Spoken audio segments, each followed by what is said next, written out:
Welcome back to another episode of the Miami Heat Roundtable. My name is Amir, joined today by Martel. You can find Martel on the Miami Heat Zone podcast, and I'm joined by Ernest. You can find him on Miami Heat Talk.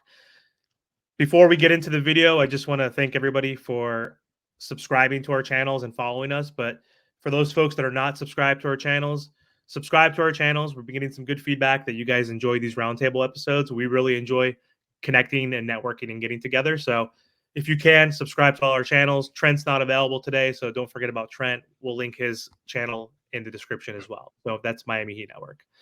But anyway, so we wanted to hop on real quick, and it's All-Star break, so the Miami Heat don't play for another week. We have some guys that are going to be participating in the All-Star weekend, which is good. We got Jaime Jaquez in the Rising Stars game and the dunk contest, and then we have Bam in the All-Star game on Sunday. So we want to talk about just the current status of the Miami Heat. So two big wins back-to-back on the road to finish before the break, which is huge. They're 30-25 now, seventh seed, half a game behind the Pacers.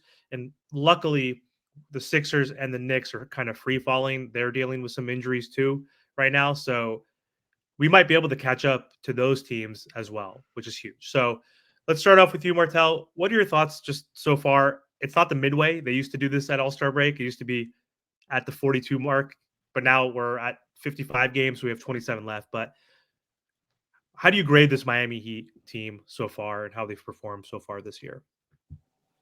Well, it's really hard to grade the team only because, we're always injured. And as soon as we get back healthy, we're probably healthy for like a few games and then boom, back to more injuries.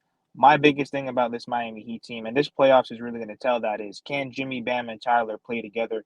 Can they all function with each other in the playoffs? And especially Tyler here. Like, I really want to see how he looks, after All Star break. Now, the other big question is also, too, is that when everybody gets back, what are some of the starting lineups going to look like? I know that Jovic, he's been playing phenomenal. Well, not phenomenal, but he has that potential to at least help Bam Adebayo with that four position. And same thing with Duncan Robinson. He's been playing great. And, for him to go back to the bench, I think that's a hard pill for him to swallow. So we're going to have to see when Terry and everybody comes back, and especially with, Delon Wright coming now, how do we really put all these guys right on the court together, and what are the lineups going to look like? Yeah, Ernest, what do you think about the team so far, how they've I done? mean, if you want to give it a grade, I agree with Martel. Injuries really have held us back, but I would give us a solid B. I know we had that the 7 game loss stretch that really hampered us.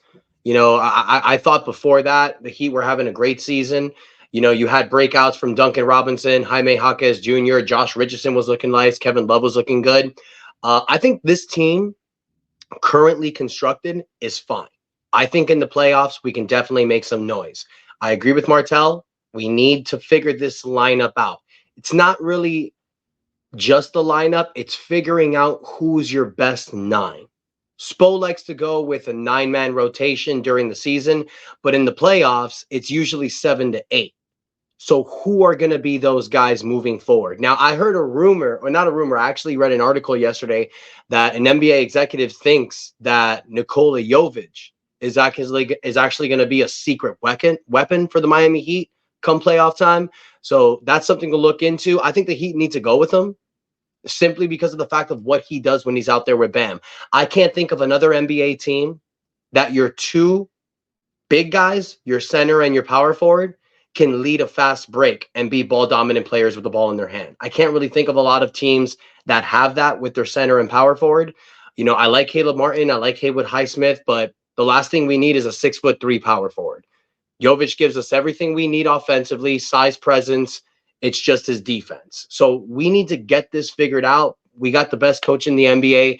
That's what the season's for. I really believe come playoff time, the Heat are going to push it just like we've seen them last year. It's Groundhog's Day, bro. We're at the same situation we're at last year, but I think we can get out of the play-in. I think we can. Yeah, definitely. It's funny. We have the same exact record, but it's still like a different season. Last season, we lost to more of those crappy teams. I know we've had some bad losses, losing to like the Toronto Raptors and a few other teams that are subpar.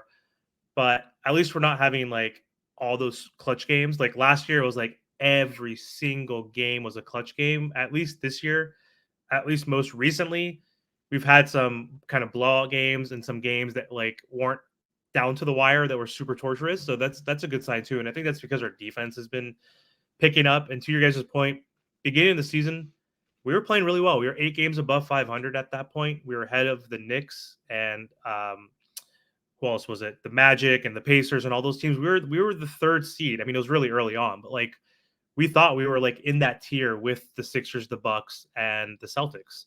And then we had a ton of injuries that, again, Tyler Hero missed 18 games and Bam missed double digits. And then Jimmy, of course, has missed double digits now. And we've been able to hang on, which is surprising. You know, we've been up and down, and that's Miami Heat basketball since this just Jimmy Butler build. Like it's just dealing with injuries for the most part, but we don't use that as an excuse. So team's getting better defensively, which is great. I remember talking to you guys a month ago, and the Heat's defensive rating was like 14 or so. And I was like, in order for this team to succeed, we need to be a top 10 defense again. And right now, our defensive rating is 8. So we're 8th right now, which is a good sign. And Bam is playing better, obviously, defensively, Caleb Martin. And then, of course, the guys that usually get hunted, like a Jovic, who's been playing lately, and Duncan and Tyler have been playing better too. So the big issue, though, is always the offense. Offensive rating's 22. So we need to figure stuff out. Terry Rozier's hurt. He's out. Hasn't looked good with Tyler Hero and just has been shooting poorly. So I think moving forward, we are going to be a threat. And I think the only team we're all probably worried about realistically in the East is the Boston Celtics, right? And we had a great game against them a week ago or so, even though we lost by 4 points, but we were shorthanded. So do you guys feel like the Bucks, Sixers, and Knicks are not threats at all? And then this is kind of lining up to your point, Ernest, how every season comes, like people forget about us. They don't talk about us. They don't report us. And then when it comes to playoff time, no one wants to play us. This happens every year. It happens every year. And I'm not shocked. I'm not surprised. I'm not fazed by it. The great thing about this team is that seeding doesn't matter. And I remember the beginning of this year, when the Heat were 4th, I'm thinking, all right, get this. Get top 4. Show your presence of the season. It doesn't matter. When it comes playoff times, it's just like you said, ain't no team want to see this smoke for 7 games. We're the hardest team in the East to beat. Boston is right there with us. When they got that unicorn, at first, when they made the trade for Marcus Smart, I'm thinking terrible trade. Then they got Drew Holiday, and then you see Porzingis out there with them. They're a real threat. That size issue is a real big deal. But I'm fully confident in this roster in a 7-game series. Now, 2 things, which is very important. 1, health. We know this. It's our issue every single year. I've called this the LeBron curse on my channel. Since 2014, since LeBron has left Miami, every year we are knocked with this injury bug. Call it bad luck, call it a curse, call it just in our heads, but it's the truth.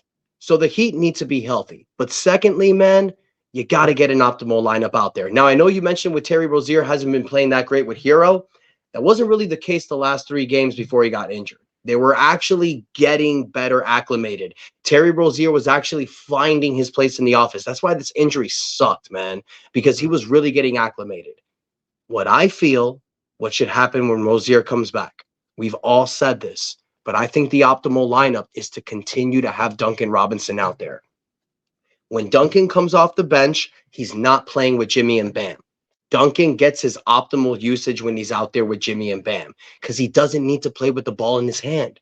He spaces the floor. He allows Jimmy and Bam to create on their own. He doesn't allow the double team to come. When he's out, when he's out there, either if it's with Rozier or Tyler, it's a different offense. But when you have Tyler Hero and Rozier out there, it's 2 Tylers basically. And that Tyler's even mentioned he's become more of a shooter in his game to help the offense. I've noticed that. I've given Tyler credit, but Duncan is the more optimal player to have out there. Either Duncan, Jaime, or Caleb Martin starting at that shooting guard position because that gives us a different offense and it gives us a better defensive presence. Not with Robinson, obviously, but I think the offense flows better. I don't know what Martel thinks. Yeah, Martel, who do you think if Duncan is going to come in that starting lineup, who do we put to the bench? Because I know you want that. We talked about this in the last episode, you and I. So, Man, it's kind of hard, bro. Like, whatever makes this team win games, you know what I mean? Like, I know that first we have to be healthy to see who can really play well together. Like, I know that Tyler and Duncan have played well of late together, and surprisingly, like especially on the defensive end. So we're just really gonna have to see once Terry comes back, when Josh Richardson comes back, and especially when Jimmy Butler comes back. How are the lineups gonna work? Because yes, defense is great, but this team struggles on the offensive end, and especially with the offense, with the Bucks game and the 76ers game with Tyler and Duncan, it's looked great with them. The ball movement is fantastic. So we're gonna have to really, just tinker with that lineup to see 1 through 5 who's gonna play together, and especially with Jovic, or is Highsmith gonna play the 4? So Spo's really gonna have to make some big decisions going forward. I mean, I'll be honest with you guys. I think I said this a few roundtables ago, but I'll be 100% real. I really believe that the playoffs, second half of the season, we're going to have to dwindle this roster down into like our top 7, 8 guys. If Jovic doesn't work out as a starting power forward moving forward, going into playoffs, I really think Spo should consider starting Jaime Jaquez at the 4. Like, I really like instead of Caleb Martin. Jaime Jaquez is bigger in size. He's stronger. And I think a front court with Bam Adebayo, Jimmy Butler, and Jaime Jaquez Jr. can work better. And that way, this allows Caleb Martin to be the main wing player coming off the bench with Duncan Robinson and Kevin Love. So, because you guys know, Spo doesn't really go 9-man. I think Josh Richardson's going to be the odd guy out moving forward, especially in the playoffs. Like, you may see him play some games, you may not see him play some games. So I'm interested what you guys think. Like, if Jovic doesn't work out, would you guys prefer Haywood Highsmith, Caleb Martin, or Jaime Jaquez Jr. as the starting 4? This is if Jovic doesn't work out. Yeah, I mean, it's funny you mentioned Jovic because he either starts or doesn't play basketball. Like he's played 22 games of the 55 so far, 22 of the 55, right? And he started 10 like a month ago, right? So he had like that one span where he got to play a lot. And then because of injuries, when we're shorthanded, that's when he comes in. So I saw that report too about Jovic being a secret weapon. The only way he's a secret weapon is if he cracks the rotation for the remainder of the season. He needs, even if he's not our starting 4, because again, I think I'd rather have Duncan inserted into that starting lineup somehow, and keeping Caleb Martin, I guess, on there or whoever it may be. But he needs to play in order to be a secret weapon. So he needs the confidence and the minutes. And so that's one factor. The other factor of that is just who's playing the best and who's healthy. Because do you remember when we were playing against, I think it was against Boston, Caleb Martin wasn't starting. He was coming off the bench. And then finally, when we're in the playoffs, you got to play your top 5. He was one of our top 5. Then we finally inserted him in there and we saw what happened. So I think timing matters because we're so deep and we have so many similar wing type players. It just depends on who's playing better. Because right now, Jaquez, I would say no, based on just the way he's been playing after the injury. He's starting to play a little bit better. So I would say maybe no to him, maybe no to Caleb because he's been inconsistent. And I would try to insert a Jovic or Duncan right now because they're both playing well. So I think it just all depends on who's playing well and who's healthy at the time. Kind of a cop-out answer, but I don't know. Martel, what do you think about like optimal starting lineup in the playoffs? Well, it comes down to matchup, but I think that Jovic should definitely get some run because think about it. Why do we have him on the roster then? Why do we continue to quote unquote build him up? He's going to need these game time reps. He's going to need, these playoff reps especially too. So I think honestly between, Highsmith or Jovic, I think that they should, maybe battle it out like within the 2, like when it comes to the 4 position. And then like with Tyler Hero, like I said, hopefully Tyler Hero can continue to play more off ball so that, he doesn't really have the ball in his hands. This Miami Heat team, we have so many weapons. There's no reason for him to try to chuck up 20 shots. You know what I mean? I don't think he has to do that. All we need for him to do is just to be a good playmaker, hit those 3-point shots, spread the floor a little bit, and let Jimmy and Bam work because we all know that when it comes to the playoffs, that's where our depth comes in. That's where we'll be able to beat other teams by, just showing each other love on the court by spreading the ball around and just playing as a team because we don't necessarily have the superstar talent all the time, but we can beat other teams by playing as a team, if you see what I'm saying. Yep. I hear you. I mean, what I was trying to say with Highsmith, Martin, and Jaquez, because I know that's where we're going to go. I don't think Jovic is going to play in the playoffs. I really don't think so. And Spo likes to go 7-man, 8-man. I think if you're dwindling down players between the three, Jaquez might be the best option. And by the playoffs, I think he's going to be fresh. But I get what you guys are saying. I hope Jovic gets the opportunity. He's got the size. He's got the skill. Yeah. Let me ask you guys this real quick, Ernest. So we talked about Duncan a little bit going into the starting lineup. It seems unlikely, but he's playing really well next to Tyler. And Tyler and Duncan are both really good pick and roll players with Bam Adebayo. So if it was the Sixers game in the first 2 minutes of the game, Duncan had 2 alley-oops off pick and roll to Bam, which is huge, getting Bam easy baskets. He's been taking that mid-range all day and has been inconsistent, right? So we need to get Bam some easy opportunities, and Duncan provides that. And we saw that Duncan and Tyler are like setting each other up as well, playing well off each other. The issue is hunting and defense, all that stuff, but who gives a shit at this point? Like, we need to score more. That's the biggest issue. So I don't know if it's plausible that he's going to play, because we obviously know Tyler's not going to go on the bench. It doesn't seem like Terry would be the odd man out in theory, that Spo could ask, would you come off the bench, be our sixth man? That seems unlikely too. So in theory, could you imagine or see a lineup of Terry, Tyler, Duncan, and then Jimmy has to move to the 4, and then Bam? What are your thoughts on that lineup? Because we're going back to the Duncan piece. You saw his stats. We're 15-5 with him starting. We're 14-1 if he scores 20 plus points. Like, the numbers aren't lying right now. So just what are your thoughts on that lineup? Would that make sense, or do you think defensively would be limited? I mean, yeah, it would limit us defensively. That would be one hamper, And secondly, I don't think, Jimmy said it before, he's not a 4. Jimmy likes playing the 3. Jimmy likes having another wing with him so they can switch off. I honestly don't think it'll work. I mean, that's awesome for 2K. That's an awesome lineup for 2K. But I don't think it'll work NBA-wise simply because of the defensive liability. I think the optimal lineup, if you ask me, for the playoffs, Bam, Jaquez, Jimmy, Duncan, and Tyler, just to have size. So all of your 5 players starting are 6'5" and taller. You have Terry Rozier as the 6th man with Caleb Martin and Kevin Love. That's your 8-man rotation. You can sprinkle some Jovic and Josh Richardson when you need them. They can give you nice little spurts, 5 to 8 minutes when you need them, especially Josh for his defense. But that's where I feel Spo's going to go.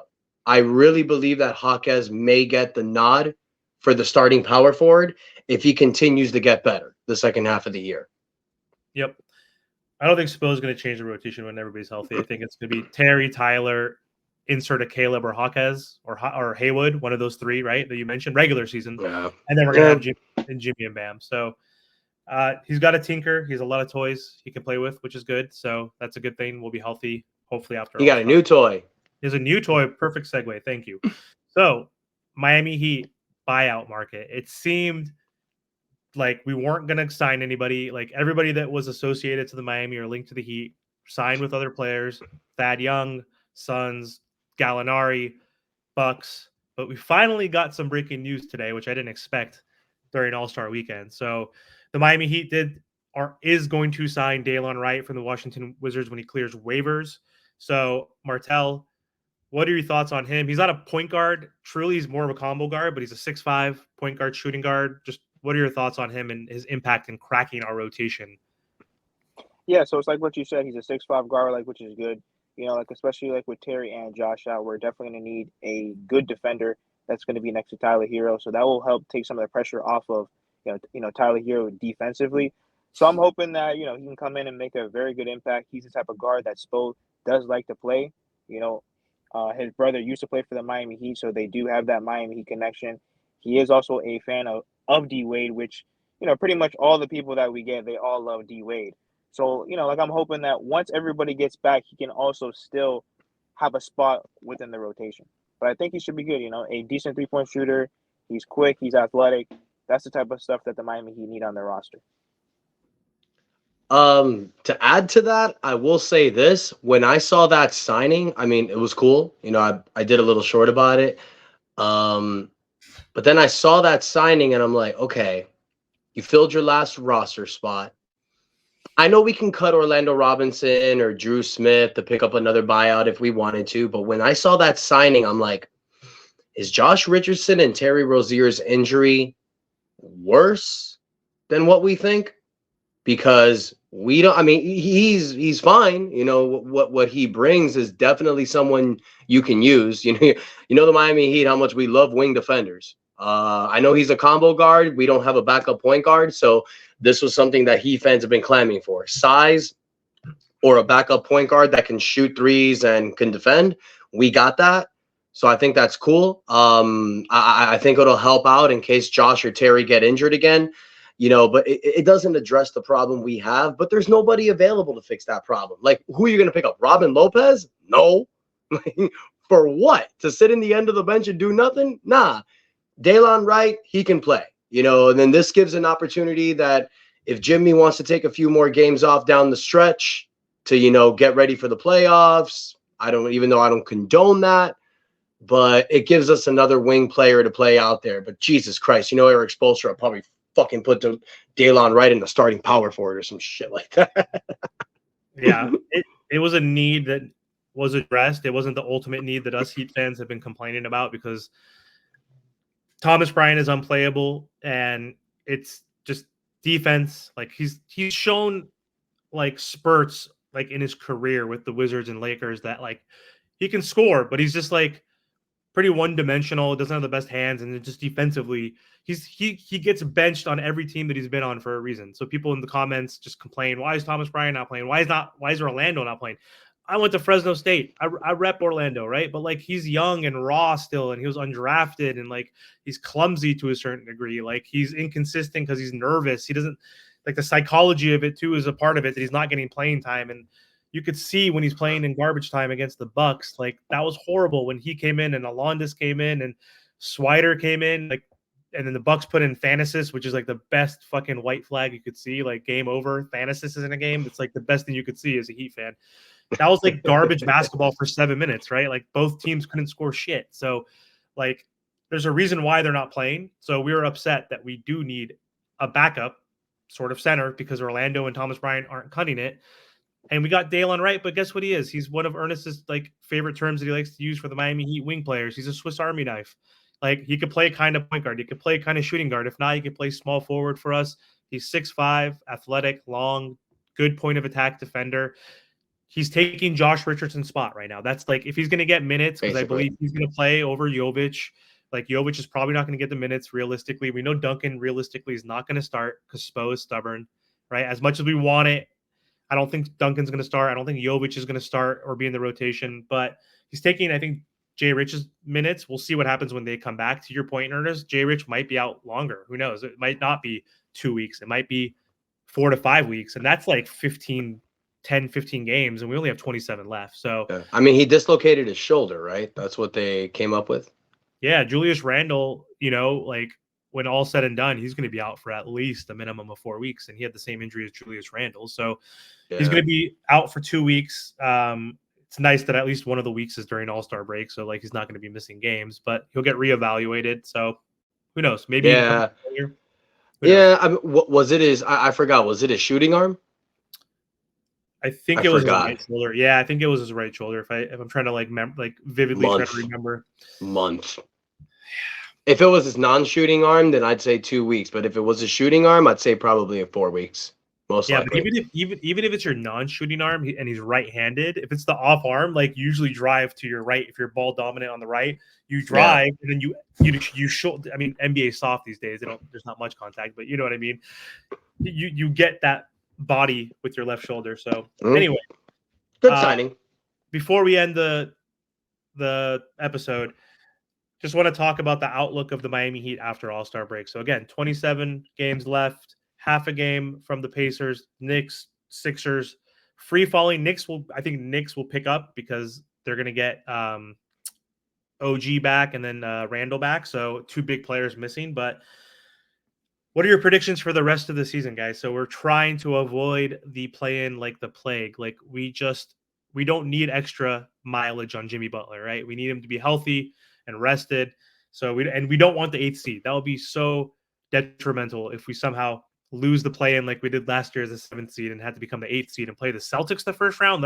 We need to avoid that by all costs. So how do the Heat avoid that moving forward? And what's your prediction on where we're going to finish at the end of the season? What seed do you think will be?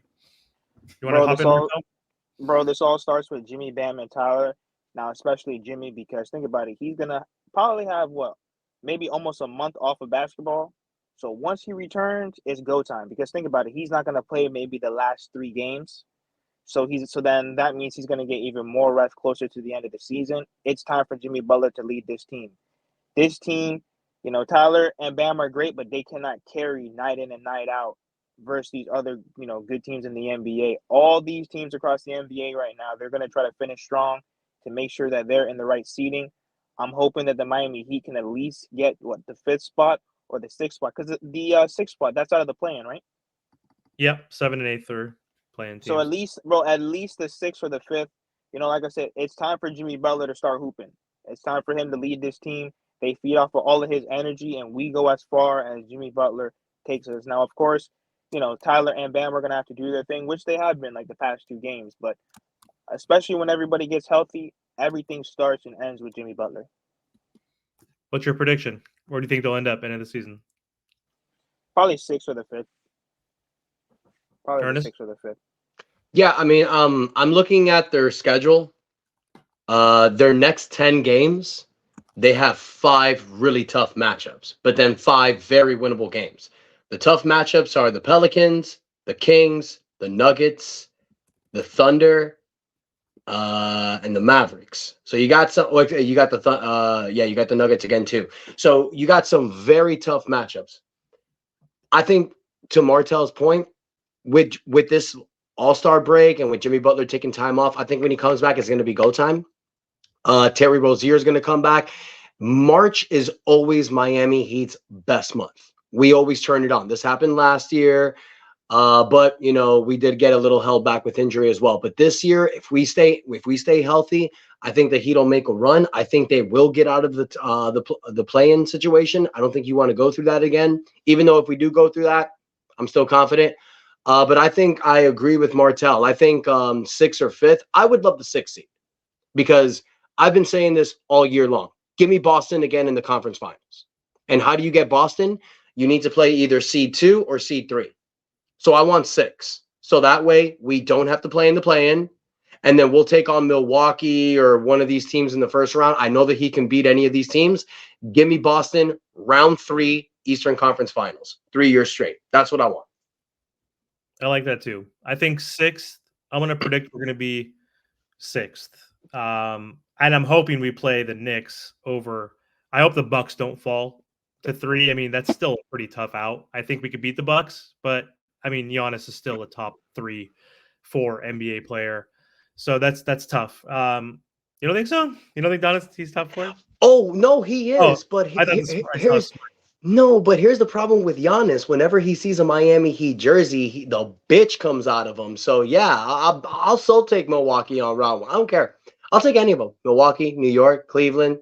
I don't care. I want all the smoke. Just save Boston for the conference finals. That's what I want. Agree, but I would still prefer the Bucks be 2nd, and we could play either the Knicks or the Sixers as the 3rd seed. I mean, assuming the Sixers can sustain not having Joel Embiid, which I don't think they can necessarily. But to your point, I agree. 6th seed sounds good. And even if we do play the Bucks, if they fall to the 3rd seed, I want all that smoke. The only time they swept us was when they went 4-0 against us in 2021, shortest offseason in NBA history for a team, right? Because of the bubble. And the Bucks had a long off season. Yes, and also Bryn Forbes got arrested, if you saw on Twitter. So there's no more Bryn Forbes, who was the Miami Heat killer, right? Bryn Forbes killed us in that series. So I'll take on the Bucks. But yeah, I think 6th seed is what I predict as well. Excited. We need playoff Jimmy during the regular season now. No more load managing in games. No more load managing in general. Right now, obviously, he has a very valid and good excuse for why he's missing some games, but if we can hold off while he's been out, that's good, because he's getting some rest, which is a good thing, right? Like arrested Jimmy Butler, who has more to lift in his legs and his jump shot, like, is a good thing. So we need him to step up. The big 3 need to step up.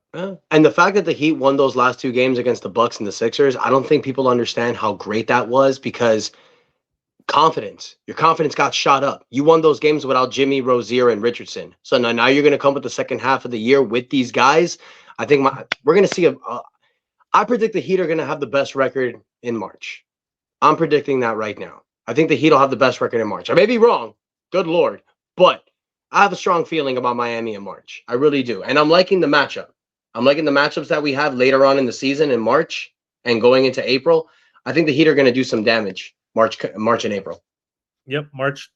We have some good, easy games against the Pistons and the Wizards and teams like that. So we better dominate. So let's see if we got to think of a nickname for Nostradamus over here because Ernest Dramus doesn't really flow well. So we got to figure out.